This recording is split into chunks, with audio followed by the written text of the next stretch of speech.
ಓಂ ಸಾಯಿರಾಮ್. ಶುಭೋದಯ ನನ್ನ ಮಗುವೆ. ಅದೃಷ್ಟ ನಿನ್ನ ಬಾಗಿಲಿನಲ್ಲಿ ನಿಂತಿದೆ. ಮನಸ್ಸನ್ನು ಸಕಾರಾತ್ಮಕತೆಯಿಂದ ತುಂಬಿಸಿಕೊಂಡು ನಿನ್ನ ಅದೃಷ್ಟವನ್ನು ಸ್ವಾಗತಿಸು. ಎಲ್ಲ ನಿನಗೆ ಅನುಕೂಲವಾಗಿರುತ್ತದೆ.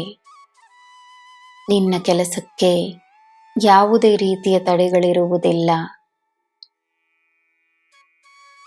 ನೆಮ್ಮದಿಯಾಗಿ ನಿನ್ನ ಕಾರ್ಯಗಳನ್ನು ಮಾಡು.